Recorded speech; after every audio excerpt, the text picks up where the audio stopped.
기독교와 웃음이라고 하는 책에 보면 웃음의 주기도문이라는 글이 있습니다. 웃음의 주기도문이라는 글의 내용은 이렇습니다. 하늘에 계신 우리 아버지, 우리의 웃음으로 당신의 이름을 공경하게 하소서. 우리의 웃음을 통해 당신의 나라가 임하게 하소서. 당신의 뜻을 우리의 웃음으로 이루어 주소서. 우리에게 상처 입힌 자들을 우리가 웃음으로 용서하듯이 우리가 당신에게 준 상처를 웃음으로 용서하소서. 그리고 우리를 사탄의 웃음에서 구원해 주소서. 왜냐하면 그것은 참된 웃음이 아니기 때문이며 진정한 웃음은 당신의 것이기 때문입니다.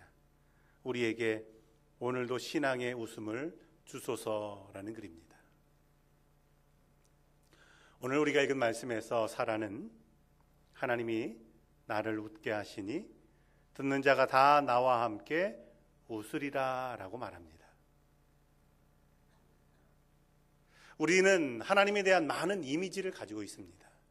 그런데 오늘 사라는 하나님에 대한 이미지를 하나님은 나를 웃게 하시는 하나님이라고 그렇게 생각하고 있습니다. 오늘 사라가 웃게 된 이유는 어디에 있을까요? 어느 날 하나님께서 사라의 남편인 아브라함에게 말씀을 주십니다. 너는 너의 본토 친척 아비 집을 떠나서 내가 내게 지시할 땅으로 가라. 내가 너로 큰 민족을 이루고 내게 복을 주어 내 이름을 창대케 하리니 너는 복의 근원이 되리라 라는 것입니다. 하나님께서 아브라함에게 주셨던 말씀에는 하나의 명령이 있습니다. 그 명령은 말씀하시는 곳으로 가라는 것입니다. 아브라함은 그 명령을 따라서 말씀하시는 곳으로 갔고, 그리고 그 뒤에는 하나님께 주신 약속이 있습니다. 그 약속은 내가 너를 복주며 너를 창대케 하며 너를 복의 근원이 되게 하시겠다라는 겁니다. 아브라함은 하나님의 이 약속을 붙잡고 알지 못하는 그 길을 떠납니다. 어디로 갈지도 알지 못했지만 결국 그는 말씀 붙잡고 따라갔고 가나안이라고 하는 땅에 도착하게 됩니다.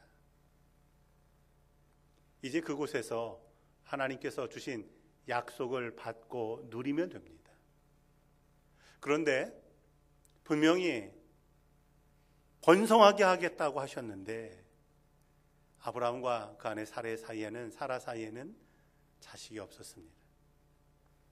1년, 2년, 5년, 10년이 지나도 아들이 없었습니다. 기다리다 못해 아브라함은 자신이 데리고 있는 종을 양자를 삼아야 되겠다라고 생각했습니다. 그런데 그때 하나님께서는 아브라함에게 다시 나타나셔서 이렇게 말씀하십니다. 그러지 말아라. 내 자손을 티끌처럼 많게 하시겠다라는 겁니다. 그래서 아브라함은 자신의 마음을 접고 다시 하나님의 말씀을 붙잡았습니다. 그 말씀 붙잡고 또 오랜 시간을 지나는데 그래도 아브라함과 사라 사이에 아들이 없습니다.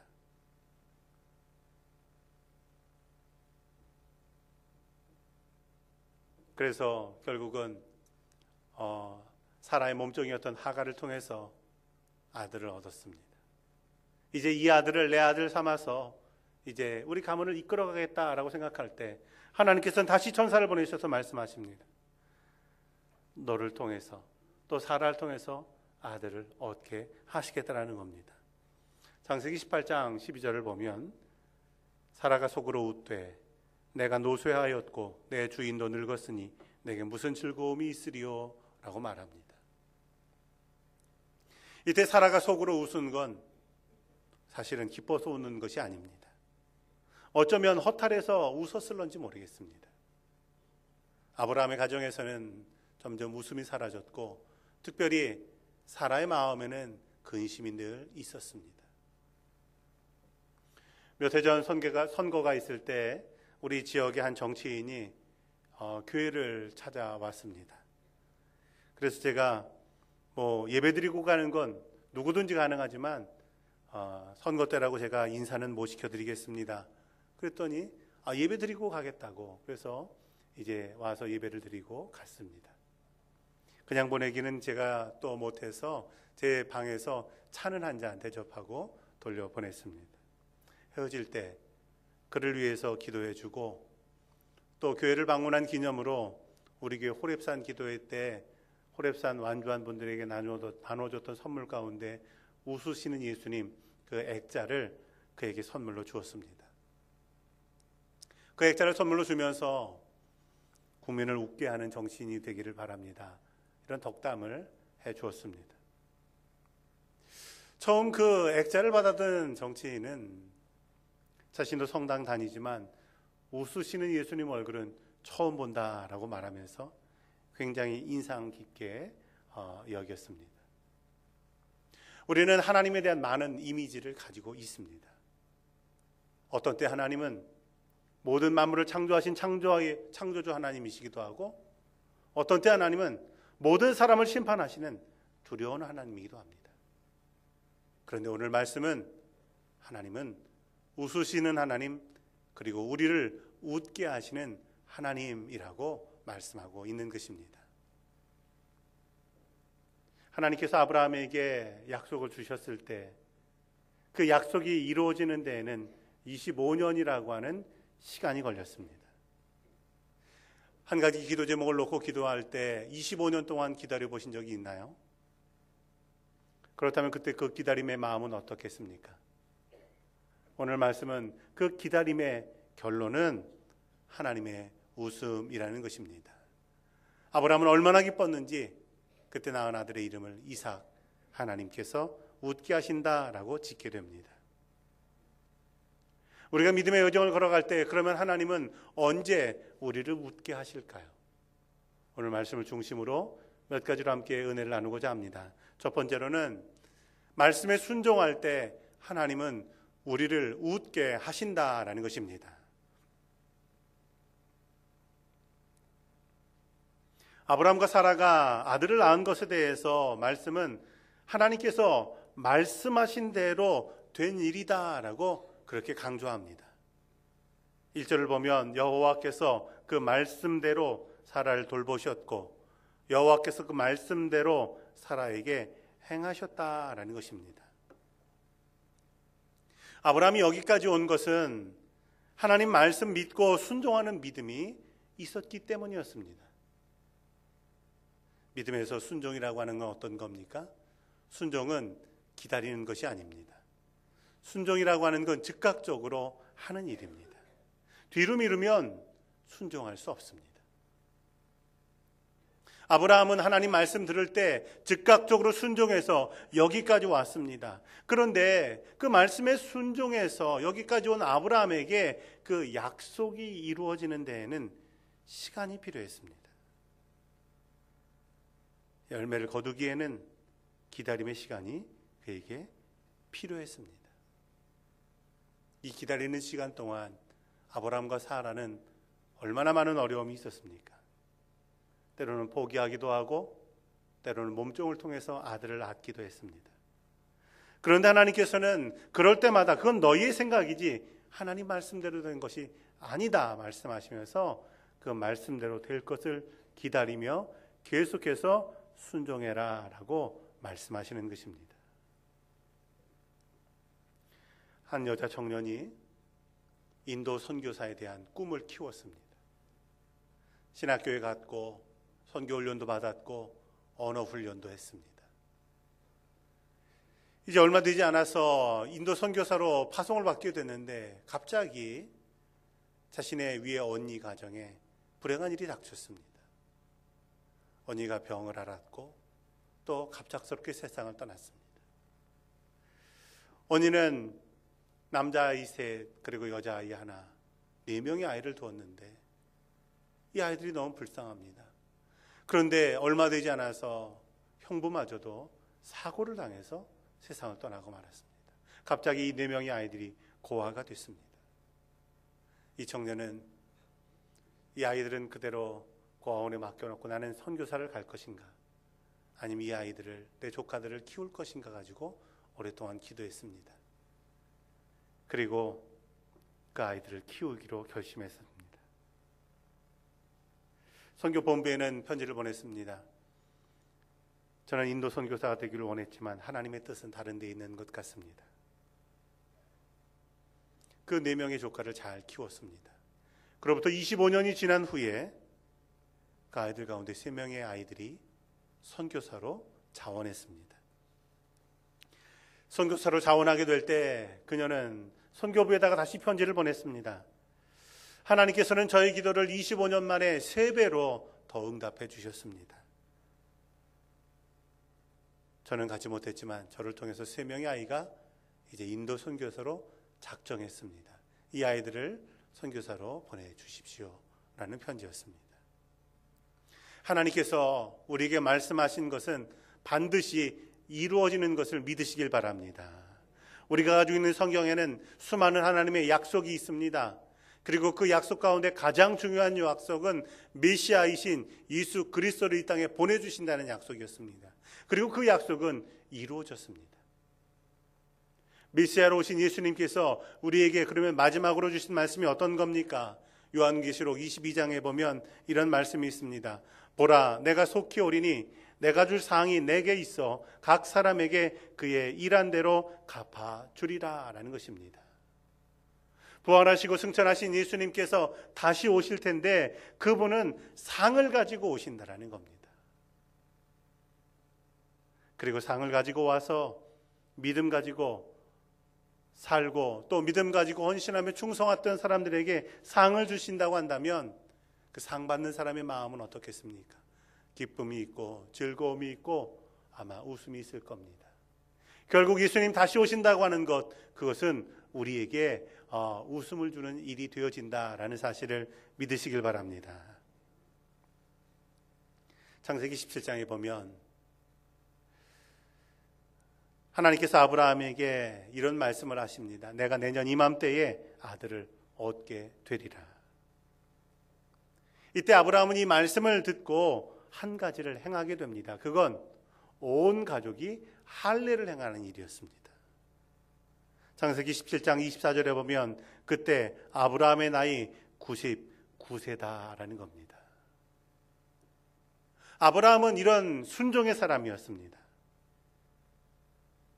믿는 사람은 순종하게 되고 순종하는 사람은 곧 믿는 사람인 것입니다. 사람 보기에는 가능성 없어 보여도 인간의 상식으로는 맞지 않는 것 같아도 하나님 말씀이라고 하면 그것은 반드시 이루어진다는 것을 믿고 순종하게 될 때 결국은 웃게 되는 날이 이른다라는 사실을 믿으시기를 바랍니다.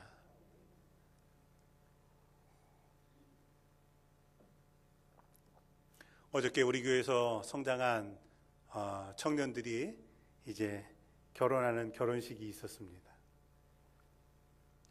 결혼 전에 그 청년들과 함께 식사를 하면서 결혼을 언제 결심했는가를 제가 물어봤습니다.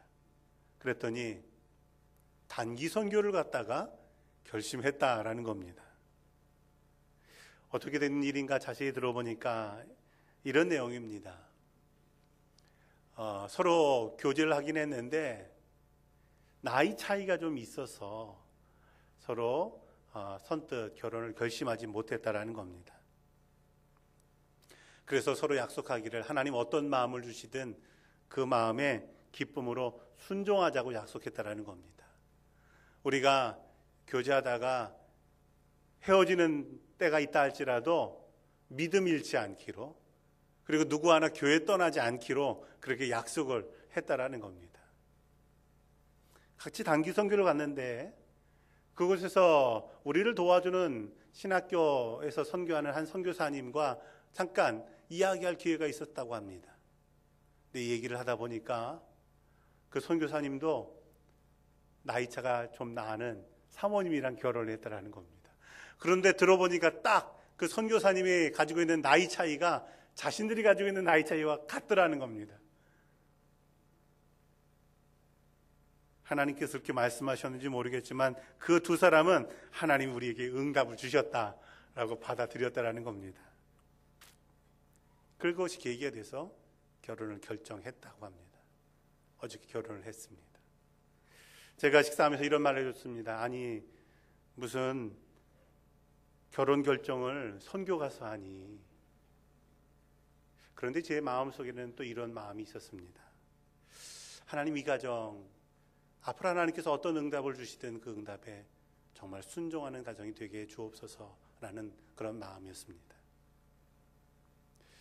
하나님께서 내게 주실 응답이 지금은 먼 것 같고 보이지 않을 수 있지만, 그러나 그 응답이 내게 있음을 바라보며 웃을 수 있는 것, 그것이 또한 성도의 믿음의 모습인 줄로 믿습니다. 고통 가운데 있다 할지라도 주님 주실 영광을 보면서 웃는 교우들 되기를 주의 이름으로 축원합니다. 두 번째로는 하나님의 때를 기다릴 때 하나님은 웃게 하신다라는 것입니다. 창세기 18장 10절을 보면, 내년 이맘때 내가 반드시 네게 돌아오리니 내 아내 사라에게 아들이 있으리라 라고 말씀해 주셨습니다. 내년 이맘때라고 하는 걸 다른 번역에서는 기한이 이를 때라고 그렇게 번역합니다. 그리고 오늘 우리가 읽은 2절 말씀에 보면 하나님이 말씀하신 시기가 되어 사라가 아들을 낳았다라는 겁니다. 이 말씀을 우리가 종합해서 보면 이삭이 태어난 것, 그것은 그저 어쩌어쩌 하다가 된 일이 아니라는 겁니다. 하나님께서 정하신 때에, 하나님께서 말씀하신 그 때에 이루어진 일이었다라는 것입니다. 이처럼 하나님께서는 하나님의 역사를 이루실 때 하나님의 정하신 때에 이루신다라는 사실을 믿으시기 바랍니다. 그리고 하나님께서 정하신 때가 가장 선한 때라고 하는 것을 믿으시길 바랍니다. 그러면 하나님께서는 왜 기한을 두셨을까요? 왜 아브라함과 사라로 하여금 이렇게 오래 기다리게 하셨을까요? 그 이유는 하나님께서 하신 것임을 나타내시기 위함이라는 것입니다. 아브라함과 사라가 받는 축복이라고 하는 건 그저 보통 사람이 받는 축복이 아니라 하나님이 주신 축복이라고 하는 것, 그것을 알게 하시기 위해서 기다리게 하셨다라는 것입니다. 사람이 노년이 때가 되고 아내는 이제 모든 양수가 다 마르고 이제 더 이상 출산할 수 없는 그런 한계의 때에 아들을 낳게 하심으로 말미암아 하나님께서 우리를 축복하셨구나라는 것을 알게 하시기 위해서라는 것입니다. 이것이 바로 하나님의 때의 의미입니다. 사무엘상 13장을 보면 이스라엘의 초대 왕이었던 사울 왕의 비극적인 사건이 하나 기록되어 있습니다. 어느 날 블레셋 군대가 쳐들어왔습니다. 블레셋 군대는 병거가 3만이고 마병이 6천 명입니다. 이 블레셋 군대와 대항해서 싸우려고 군사를 모아보니까 군사의 수가 2천 명밖에 안 됩니다. 사울은 그래도 왕으로서 전쟁에 나가겠다 생각하곤 사무엘 선지자에게 사람을 보냅니다. 우리가 전쟁을 하게 됐는데 우리 와서 하나님께 제사드리고 우리를 위해서 기도해 주십시오. 사무엘 선지자가 내가 곧 갈 테니 기다려라 라고 하는 전가를 보내왔습니다. 그때부터 사울은 기다리기 시작합니다. 그런데 하루가 지나고 이틀이 지나고 사흘이 지나도 사무엘 선지자가 오지를 않습니다. 사무엘 선지자가 오지 않는 동안에 2,000명 모였던 병사들은 겁을 먹고 도망가기 시작합니다. 그러다 이제 7일이 됐을 때 병사들 가운데 다 도망가고 600명만 남았습니다. 하루 이틀 더 가면 여기 있던 병사마저 다 도망갈 것 같습니다. 사울은 더 기다릴 수 없었습니다. 그래서 선지자가 오지 않았는데 자신이 스스로 하나님께 제사를 드려버리고 말았습니다. 아무리 왕이라 할지라도 제사할 수 없는데 급한 마음에 제사를 그냥 자신이 해버리고 말았습니다. 그러자 사무엘 선지자가 도착합니다. 그리고 말합니다. 어째서 하나님 때를 기다리지 못합니까? 하나님은 당신을 버리셨습니다. 이 말씀을 읽어볼 때 왜 사무엘 선지자가 늦게 왔을까를 상상해 볼 수 있습니다. 사무엘 선지자가 늦게 오는 동안 겁을 먹은 병사들은 다 도망갔습니다. 어떻게 보면 남은 병사는 얼마 되지 않습니다. 그런데 이 남은 병사를 가지고 그 블레셋의 마병 3만 명과 기병 6천 명을 물리친다고 한다면 누가 한 일이 됩니까? 하나님이 하신 일이 되는 것입니다. 하나님의 영광을 나타내시는 일이 됩니다. 하나님의 역사가 드러나는 계기가 됩니다. 그런데 사울은 이 하나님의 때를 기다리지 못했다라는 사실입니다. 우리는 삶에서 많은 기다림을 갖습니다. 결혼 정년기에 있는 청년들은 배우자를 기다립니다. 기도 가운데 있는 교우들은 응답을 기다립니다. 자녀를 기르는 부모님들은 자녀가 믿음으로 돌아오기를 기다릴 때가 많이 있습니다. 어떤 분들은 일할 기회를 기다리고 어떤 분들은 삶에 있는 갈등이 없어지기를 기다립니다. 그런데 우리가 믿음 안에서 기다릴 때 기억할 것이 있다면 기다림이라고 하는 건 하나님의 계획의 일부라고 하는 사실입니다. 그리고 우리는 그 기다림을 통해서 하나님의 계획이 우리의 삶에서 완성되는 것을 경험할 수가 있다라는 사실을 믿으시길 바랍니다. 3초만 기다리자라는 글이 있습니다. 아침 뉴스에서 불행을 만난 사람들의 이야기를 듣게 되면 잠시 눈을 감고 3초만 그들을 위해서 기도합시다. 정말 화가 나서 참을 수 없는 때라도 3초만 고개를 들어서 하늘을 바라봅시다. 죄 짓고 감옥 가는 사람을 볼 때 욕하기 전에 3초만 생각합시다. 아이가 잘못을 저질러서 울상을 하고 있을 때 3초만 말없이 웃어줍시다. 3초만 기다려도 삶은 풍요로워집니다. 라는 글입니다. 하나님께서 때를 정해 놓으셨다라는 것, 그리고 그 때가 가장 좋은 때라는 것, 그 때가 이르면 하나님께서 일하고 계신다는 것을 볼 수 있다라고 하는 것, 이것이 믿음을 가지고 있는 우리에게 가장 큰 위로가 되고 그리고 용기가 된다는 사실을 기억하시기 바랍니다. 우리가 기다릴 때 하나님은 일하고 계십니다. 그리고 하나님의 때를 기다릴 때 결국 하나님께서 우리를 웃게 하시는 줄로 믿습니다. 기다리는 시간에 불평과 원망 그리고 두려움에 사로잡혀 있는 것이 아니라 내게 일어날 일들을 기대하며 웃음 짓는 교우들 되기를 주의 이름으로 축원합니다. 마지막으로 믿음이 성장할 때 하나님은 우리를 웃게 하신다라는 것입니다. 아브라함은 25년 동안 하나님의 약속을 붙잡고 기다렸습니다. 그런데 25년 동안 아브라함의 믿음에는 많은 굴곡이 있었습니다. 하나님 말씀 붙잡고 기다리다가 어느 날에는 내가 신뢰하는 내 종 데리고 양자 삼아서 내 가문을 이끌어 가야 되지 않을까? 믿음이 흔들렸습니다. 또 하나님께서 말씀 주셔서 믿음을 바로 잡았지만 시간이 지나게 될 때 그 믿음이 또 흔들립니다. 아내 사라의 몸종을 통해서 자식을 얻어도 그 아들이 내 아들 되는 것 아닙니까? 그 아들 통해서 내 가문을 이끌어 가겠습니다. 그때 하나님께서는 또다시 아브라함에게 말씀을 주시고 그를 말씀으로 세워주십니다. 아브라함이 믿음 가지고 있을 때 이런 우여곡절이 있다라고 하는 것, 그것은 그저 믿음의 제자리에서 반복되는 것을 의미하는 것만은 아닙니다. 이런 과정을 통해서 아브라함의 믿음은 자라고 있었던 것입니다. 하나님께서 아브라함의 믿음을 자라나게 하신 가장 중요한 이유가 어디 있을까요? 이삭을 주기 위해서입니까? 그거보다 더 큰 이유가 있다라는 겁니다. 하나님께서 아브라함에게 주신 가장 큰 약속은 내가 복의 근원이 될지라고 하는 사실입니다. 사실 25년이라고 하는 시간은 아브라함이 복의 근원으로 성장하는 시간이었다라는 사실입니다. 25년은 하나님을 향해서 믿음이 자라나는 시간이었던 것입니다. 성경은 우리에게 말씀합니다. 눈에 보이는 것 아무것도 없는데 그것을 바라보는 것이 믿음이고, 손에 잡히는 것 아무것도 없는데 그걸 손에 잡은 것처럼 여기는 것이 믿음이라는 것입니다. 히브리서 기자는 그래서 믿음은 바라는 것들의 실상이고 보지 못하는 것들의 증거다라고 말씀합니다. 은혜 받는다는 것은 믿음의 시작이라고 할 수 있습니다. 그리고 이 믿음의 과정이라고 하는 것은 말씀을 붙잡고 기다리며 동시에 성장해 나가는 것임을 믿으시기 바랍니다.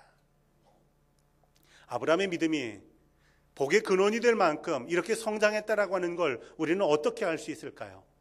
나중에 하나님께서 이 이삭을 나에게 바쳐라 말씀하셨을 때 그 아브라함의 믿음이 드러납니다.